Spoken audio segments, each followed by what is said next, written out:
Pesadelos em Foco.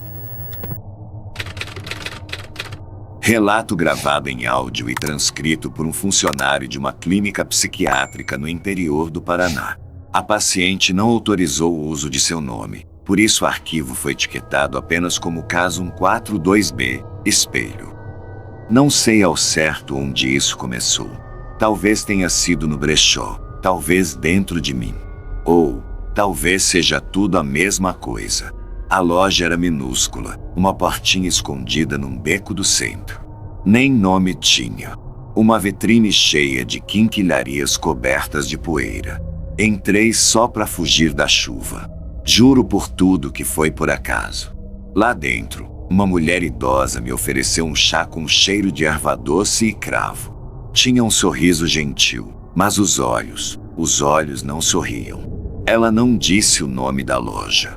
Só apontou para o fundo, onde ficavam os espelhos. Era um canto escuro, onde o teto gotejava e o chão rangia. Foi lá que encontrei aquele espelho oval, emoldurado em madeira gasta, com marcas de unhas na lateral, como se alguém tivesse se agarrado a ele com força. Ele me chamou. De verdade. Não com som, mas com um sentimento. Uma urgência. Como se ele soubesse que eu precisava de algo que só ele podia mostrar. Comprei por R$ 15. Levei para casa e pendurei na parede do meu quarto, bem em frente à cama. Naquela noite, sonhei com um berço vazio. E ouvi o choro. Um choro que vinha de dentro do espelho. É importante dizer que eu nunca consegui engravidar. Tentei. Com clínicas, orações, simpatias. Até o divórcio aconteceu por causa disso. Meu ex dizia que eu estava obcecada. Talvez estivesse mesmo. Mas a ideia de ser mãe era a única coisa que me fazia sentir real. Na noite seguinte, o choro voltou. Abri os olhos no escuro e vi o espelho coberto por uma névoa do lado de dentro. Como se tivesse alguém respirando contra o vidro. E ali, bem no centro, uma silhueta minúscula, quase translúcida. Um bebê. Não havia som no quarto, só dentro da minha cabeça. Eu me levantei como se fosse guiada por algo. Encostei a mão no espelho e o vidro estava quente. Tive a sensação estranha de estar segurando uma mão, pequena demais para ser humana. Na manhã seguinte, o espelho mostrava apenas meu reflexo. Mas meus olhos pareciam outros. Inchados, cansados. E o choro não parava. No terceiro dia, comecei a ver marcas no lençol. Como se um corpinho tivesse se arrastado ali. Pequenas pegadas que surgiam e desapareciam. O espelho, por vezes, mostrava o quarto como ele era, mas com um detalhe a mais. Um berço, no canto, balançando sozinho. Comecei a alimentar algo. O instinto. Toda noite eu colocava leite morno sobre a comoda. De manhã, o copo estava vazio. E quanto mais eu cuidava, mais real ele ficava. Passei a ouvir palavras. Uma voz fina, frágil, me chamando de mãe. Não me importava se era alucinação. Aquilo me preenchia. Até que começaram os choros fora do horário. Durante o dia. No banheiro. No carro. No trabalho. E ninguém mais ouvia. Meus colegas começaram a evitar minha presença. Diziam que eu falava sozinha. Que sussurrava enquanto digitava. Uma colega me disse que entrei numa sala vazia e comecei a cantar uma cantiga de ninar antiga, que nem lembrava de saber. A pior parte foi quando olhei para uma colega grávida e senti raiva. Não ciúme, raiva. Um sentimento grotesco, rosnando por dentro. Como se meu filho, estivesse sendo ameaçado. Fiquei em casa pelos dias seguintes. Tranquei tudo. Comprei fraldas, roupas, até brinquedos. Acordava e dormia ao lado do espelho. Comecei a conversar com ele. Contava histórias, lia em voz alta, dava boa noite. E então, ele falou comigo. Não com palavras, mas com sensações. Me mostrou imagens. De mim. de um quarto sem espelho, de um corpo no chão, uma poça escura, um choro que se transformava em grito, e uma frase, martelando minha mente como se estivesse sendo soprada do vidro. Toda mãe deve entregar algo. Naquela noite, cortei meu dedo e deixei cair uma gota no espelho. Me brilhou. Apenas por um segundo. Mas foi o bastante. O bebê apareceu. Nitidamente. Dentro do espelho, olhando para mim. Sorrindo. Pela primeira vez, vi meus próprios traços nele. A covinha no queixo. Os olhos fundos. Os cílios espessos. E ele disse: "Agora sim, mamãe. Agora você existe." Faz uma semana que estou aqui, nesta clínica. Me disseram que arrombaram meu apartamento depois que os vizinhos relataram gritos. Encontraram o espelho coberto por panos e sangue seco.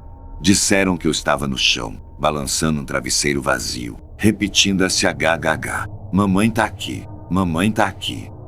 Mas eles não entendem. Ninguém entende. Eu ainda ouço meu filho, sabe? Mesmo sem o espelho. Mesmo trancada. Hoje ele me pediu para sair daqui. Disse que agora quer nascer de verdade. E eu vou deixar. Porque toda mãe entrega algo. E eu já sei o que preciso entregar.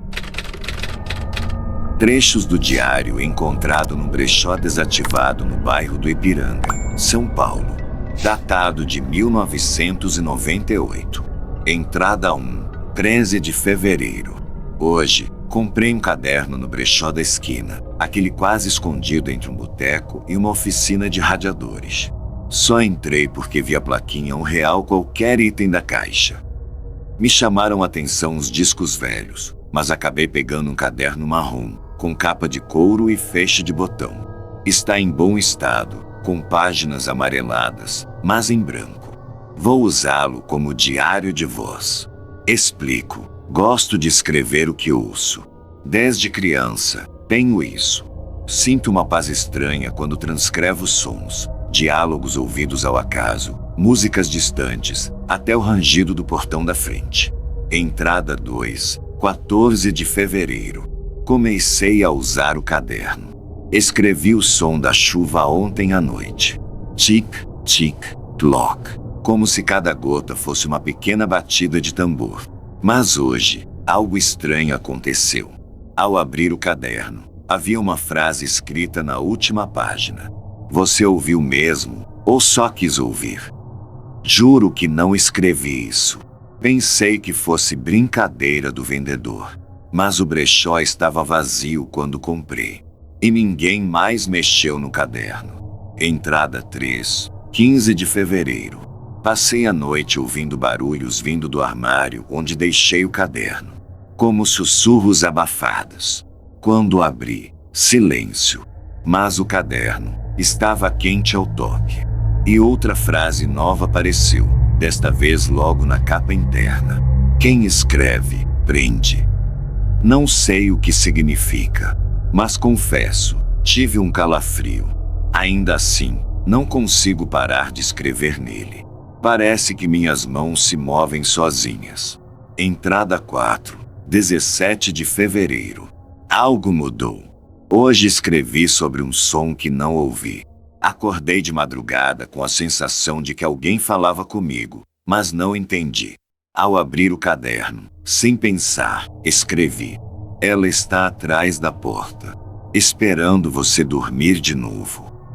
Não me lembro de ouvir essa voz, mas a frase surgiu com tanta clareza, como se alguém a tivesse soprado no meu ouvido.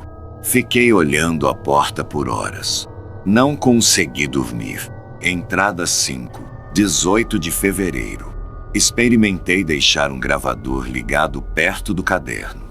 Quando reproduzi, ouvi um chiado, depois um murmúrio baixíssimo, quase imperceptível.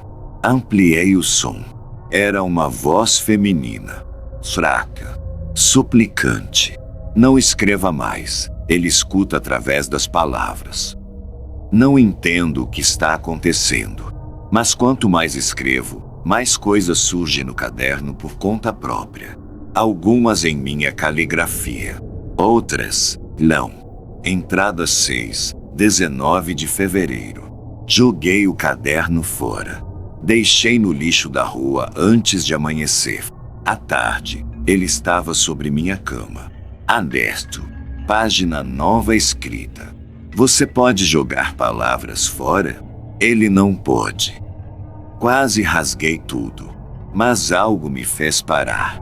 O ar ficou pesado, como se o ambiente inteiro tivesse prendido a respiração. Senti um zumbido nos ouvidos. E uma pressão, como se alguém estivesse me olhando bem de perto. Deixei o caderno no chão. Dormi no sofá da sala. Luz acesa. Entrada 7, 21 de fevereiro.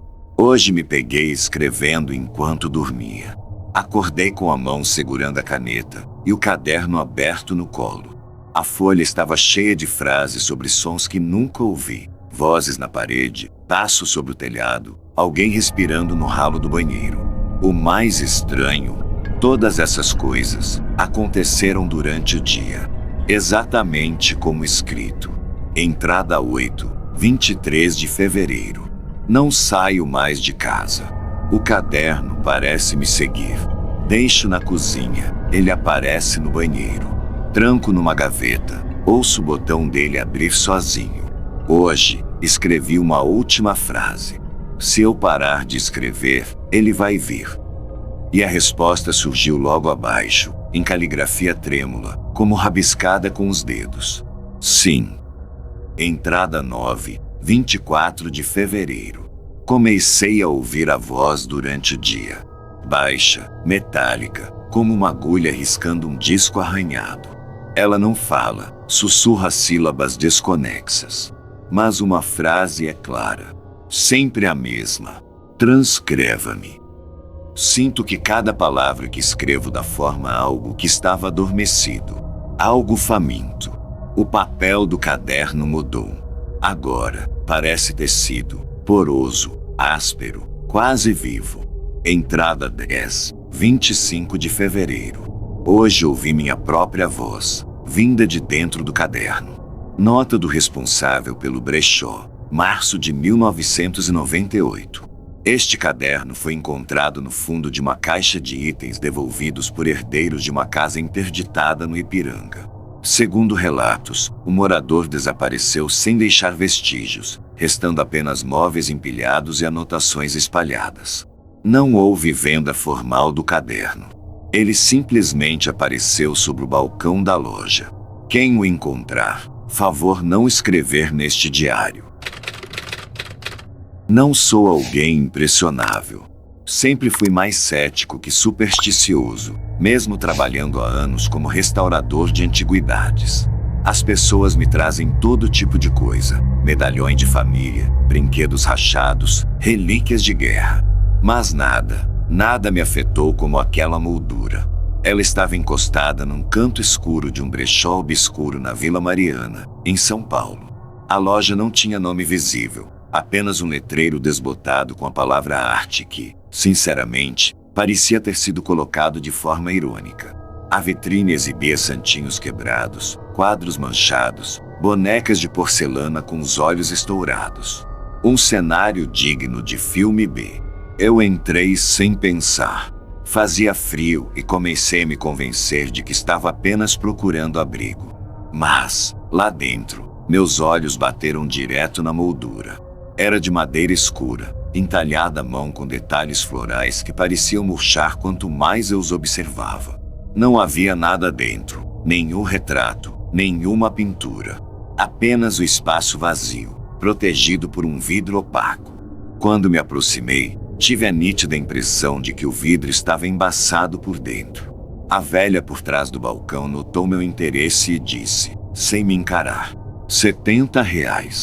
Mas leva só se for corajoso. Sorri, achando que era teatro. Respondi com deboche, como sempre faço para aliviar minha ansiedade social. Vai sair um fantasma de dentro? Ela não riu. Apenas me entregou a moldura envolta num plástico grosso, como quem se livra de um fardo. Naquela noite, Deixei a peça no meu ateliê, ainda na sacola. Costumo trabalhar com cuidado e planejamento, mas havia algo ali que me inquietava. Algo me impelia a tirar aquele vidro e descobrir o que havia atrás dele. A moldura não era comum. A parte de trás parecia selada, como se nunca tivesse sido aberta. Levei mais de 1 hora para conseguir tirar os pregos enferrujados, usando espátulas e paciência. Quando finalmente consegui soltar o fundo, encontrei apenas papel pardo colado na madeira. Mas havia marcas. Não sei explicar. Era como se algo tivesse estado ali, impresso no papel. Uma silhueta vaga. Um borrão, talvez. Mas quanto mais eu olhava, mais parecia o contorno de um rosto. E aquilo me incomodou, porque eu sentia que já o tinha visto antes. Decidi deixar para depois.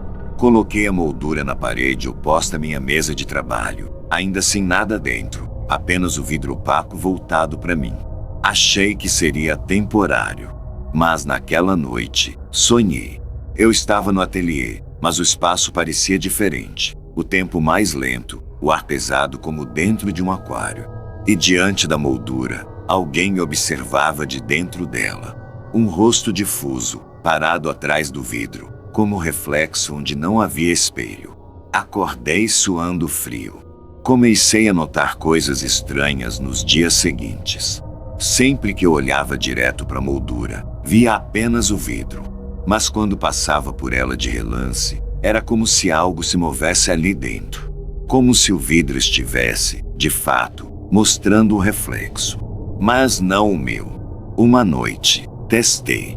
Apaguei todas as luzes do ateliê, liguei apenas a luminária da mesa e posicionei a moldura na direção oposta, de forma que não havia nenhuma superfície reflexiva próxima. Olhei direto para ela. Nada. Mas então, me afastei devagar e olhei de lado, de canto de olho. E vi.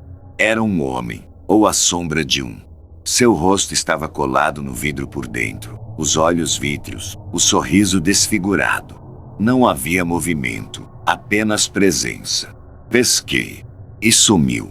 Convenci a mim mesmo de que era imaginação. Fadiga. Trabalho demais. Talvez algo que eu vi em algum lugar e ficou gravado no subconsciente. Mas então, as coisas pioraram. Comecei a sonhar sempre com ele. Não me fazia mal, não dizia nada, mas estava lá, imóvel, do outro lado do vidro, como se esperasse algo. Como se quisesse entrar. Um dia, fui visitar minha irmã. Ela notou que eu estava diferente. Disse que eu estava com cara de quem viu coisa errada. Contei da moldura, rindo, no início. Mas fui percebendo que minha voz tremia. Ela me pediu para tirar uma foto da moldura e mostrar. E foi aí que aconteceu algo que nunca consegui explicar. Na foto, o vidro estava preto. Um preto sólido. Sem reflexo, sem brilho. Como se fosse uma tela desligada. Nenhuma marca. Nenhum fundo. Nada. Só que quando abri o aplicativo da câmera, ao vivo, lá estava ele. Rosto colado no vidro. Tão claro quanto o meu. Soltei o celular. Cravei. Minha irmã pegou o aparelho. Viu a foto. Viu o nada. Mas quando olhou para a câmera ao vivo, ficou branca. Isso é truque, né? Você tá fazendo isso comigo? Não era. Naquela noite, deixei a moldura virada para a parede e tentei dormir. Mas acordei com um barulho de vidro se estilhaçando. O vidro estava intacto, mas a moldura havia virado sozinha, voltada para mim. A partir daí, perdi o controle. Comecei a trancá-la em armários, depois em caixas, em sacos. Mas sempre que acordava, ela estava de volta na parede. Não havia sinais de arrombamento, nem do vidro quebrado. A última coisa que fiz foi tentar queimá-la. Levei para uma casa abandonada numa estrada de terra. Levei gasolina, isqueiro, tudo. Mas a madeira não pegava fogo. No dia seguinte, ela estava no meu ateliê. Foi aí que decidi escrever isso.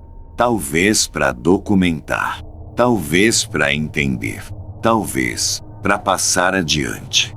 Se você está lendo isso e encontrar uma moldura vazia, de madeira escura, com vidro opaco, não compre. Não olhe por muito tempo. E, pelo amor de Deus, não tente ver seu reflexo. Meu nome não importa. Na época, eu morava sozinho num bairro meio morto do interior de São Paulo, tentando montar um home office como designer freelancer. Sempre gostei de coisas antigas. Minha avó me levava em brechós quando era criança, e isso ficou comigo. Era quase terapêutico sair sábado de manhã, andar por lojinhas empoeiradas, tatear móveis gastos, cheirar livros com aquele perfume de passado. Foi num desses sábados que eu conheci o brechó fundo do baú. Nunca tinha visto antes. Ele ficava numa ruela atrás de um depósito de madeira. Não tinha placa nem vitrine, só uma porta verde e um sininho pendurado. Lá dentro, era silencioso demais. Parecia que o ar estava parado. O dono era um senhor magro, de camisa social e cabelo branco penteado com precisão. Ele me observava como se já me conhecesse. E não disse uma palavra. Eu estava prestes a ir embora quando vi a moldura. Era simples, de latão dourado, com desenhos de florzinhas delicadas nas bordas. O curioso era que ela não tinha vidro, nem foto, nem fundo. Era só a moldura vazia. Mas, sei lá, tinha algo nela que chamava. Algo hipnótico. Perguntei o preço. O velho apenas apontou para um papel colado nela. R$3. Paguei e saí. Mal sabia eu que aquela coisa não era só uma moldura. Era uma espécie de espelho. Mas não para refletir imagem. Era para refletir pensamentos. E não os bons. No começo, foi sutil. Coloquei a moldura na parede do quarto, sobre a escrivaninha. Era só um detalhe decorativo, pensei. Mas, nas noites seguintes, comecei a ter sonhos repetidos. Sonhos em que eu estava dentro de um quarto igual ao meu, mas inverso. Como um negativo de fotografia. Tudo era escuro, sem cor. E lá estava a moldura. Só que dentro dela havia algo. Não consigo descrever o que via. Era como se um borrão estivesse se formando dentro da moldura. Uma sombra fluida, pulsante. E eu sentia, mais do que via, que aquilo estava tentando sair. Quando acordava, sempre suando, a moldura real ainda estava lá, pendurada, vazia, mas não exatamente igual. Certa noite, tive um sonho em que alguém falava comigo. Era a minha voz, mas distorcida, como se estivesse gravada e passada ao contrário. Ela dizia: "Você está vendo o que quer, mas ela mostra o que teme." Depois disso, comecei a perder tempo. Literalmente. Horas sumiam. Começava a trabalhar e, quando olhava para o relógio, já era madrugada. Comida queimava no fogão. Perdi prazos com clientes. Mas o pior foi quando, durante uma videochamada, uma amiga me perguntou: "Quem é aquela mulher atrás de você?" Eu estava sozinho em casa. Voltei o vídeo e não tinha nada. Só a moldura. Mas, por um único frame, havia uma mancha escura se estendendo da moldura até o teto. Como se algo estivesse saindo dela. Comecei a tampar a moldura com toalhas, papelão, até tentei escondê-la no armário. Mas os sonhos pioraram. Ela voltava sozinha para a parede. Sim, eu sei como isso soa. Novo. Delírio. Mas foi real. Ou, ao menos, parecia. Fui atrás do brechó. O fundo do baú. Voltei ao endereço. Só havia um terreno baldio, coberto de mato e sujeira. Nenhuma construção. Nenhuma porta verde. Nada. Perguntei aos vizinhos. Ninguém jamais viu um brechó ali. Voltei para casa e tentei me livrar da moldura. Joguei num terreno, quebrei com martelo, enterrei. Na manhã seguinte, ela estava de volta. Na parede. Comecei a me gravar dormindo. Foram 2 semanas de vídeos sem nada normal. Até que, em uma madrugada, levantei, com os olhos abertos. Me olhei no espelho. Sorri. E fiquei parado. Por 4 horas. Na manhã seguinte, me senti exausto, como se eu não estivesse dormido há dias. E a moldura? A moldura tinha agora uma marca preta no canto inferior, como se alguém tivesse tocado nela com dedos sujos de carvão. Decidi sair da cidade. Vendi tudo e fui para outro estado. A moldura ficou para trás. Queimei junto com o colchão. Nunca mais sonhei com ela. Nunca mais vi sombras. Mas às vezes, quando passo por algum brechó, sinto aquele mesmo puxão no peito, como se ela estivesse por perto, esperando. Sei que vão rir, que vão dizer que é ficção. Mas, se um dia você encontrar uma moldura de latão com flores gravadas, não compre. Não olhe muito tempo. E, por tudo que é sagrado, nunca pendure na parede do quarto. Eu nunca fui do tipo supersticioso. Cresci em cidade grande, rodeado de concreto, buzinas e gente apressada. Mas depois do que aconteceu com aquele casaco, bem, hoje em dia eu não consigo entrar em brechó sem sentir enjoo. Era começo de junho quando entrei naquela loja. Eu tinha acabado de ser demitido e estava meio à deriva, andando pelo bairro Liberdade, em São Paulo, só para passar o tempo. Chovia fino. Eu lembro porque meus tênis estavam ensopados e eu entrei no brechó mais por abrigo do que qualquer outra coisa. A vitrine era uma bagunça charmosa, bonecas japonesas, molduras antigas, relógios quebrados. Mas o que chamou minha atenção foi aquele casaco pendurado na parte de trás, isolado como se não quisessem que ele fosse notado. Era um sobretudo preto, pesado, com forro de lã de merino e botões gastos. A etiqueta dizia Alfaiataria Inglesa, 1953. Tinha um cheiro esquisito, tipo mofo misturado com incenso. E mesmo assim, eu não conseguia tirar os olhos dele. A vendedora, uma mulher baixa e de rosto pálido, me disse que ninguém nunca tinha comprado aquela peça. Ele volta sozinho pro cabide, ela falou, com uma risadinha nervosa. Achei que era só papo de vendedora tentando dar ar de mistério. Então comprei. R$50. Nem questionei. Levei ele para casa sem pensar muito. A primeira coisa estranha aconteceu naquela noite. Eu pendurei o casaco no cabide, no canto do quarto. Mas quando acordei de madrugada, ele estava no pé da cama. Pensei que o vento da janela aberta tinha derrubado. Voltei a dormir. Só que isso aconteceu por 3 noites seguidas. E no 4º dia, encontrei ele dobrado, cara, com um pequeno alfinete cravado na gola. Eu não lembrava de ter deixado aquilo lá. No começo achei que eu estava ficando esquecido.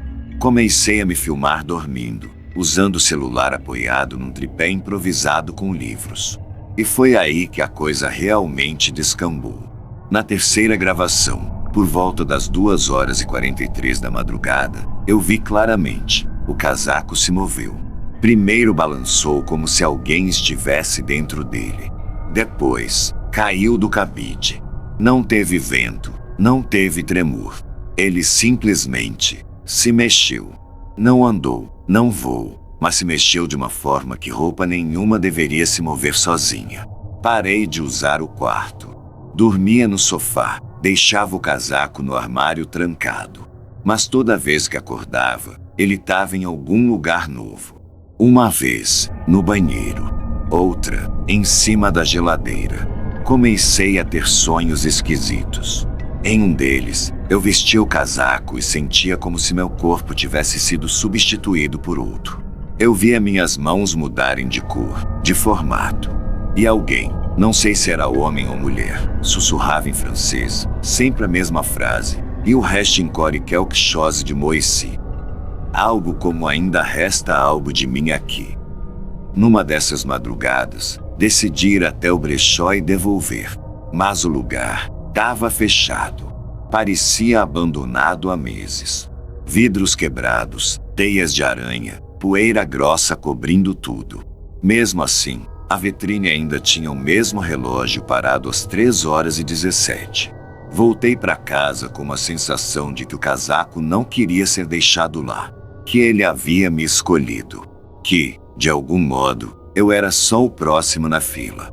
Comecei a investigar a procedência da peça. Fui atrás da etiqueta da alfaiataria e descobri que ela pertenceu a uma pequena loja em Londres, que fechou nos anos 60. Vasculhei arquivos de jornais e achei uma única menção a um assassinato brutal envolvendo um alfaiate que enlouqueceu e costurou a própria pele no casaco de um cliente. Dizem que o tecido absorveu tanto sangue que teve que ser tingido de preto para disfarçar. Isso devia ser lenda urbana. Mas e se não fosse? Comecei a enlouquecer de verdade. Meu reflexo no espelho começou a atrasar por frações de segundo.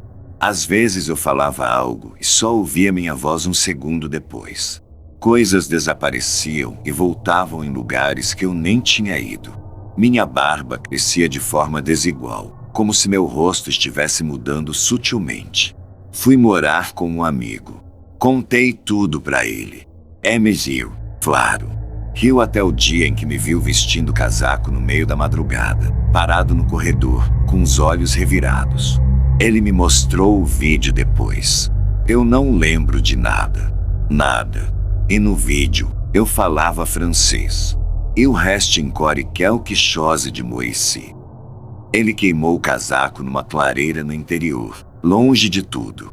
Disse que foi difícil, que o fogo parecia resistir, e que, no fim, ficou um cheiro de cabelo queimado e ferro velho no ar. Desde então, as coisas pararam. Mais ou menos. Às vezes sonho que ainda tô com ele. Às vezes acordo sentindo lã no meu pescoço. E, uma vez por mês, recebo uma carta sem remetente, só com um botão antigo preso ao papel. Eu não sei o que aquele casaco era, ou de quem era. Só sei que ele não queria ser esquecido. E, de algum jeito, eu sei que ele ainda lembra de mim.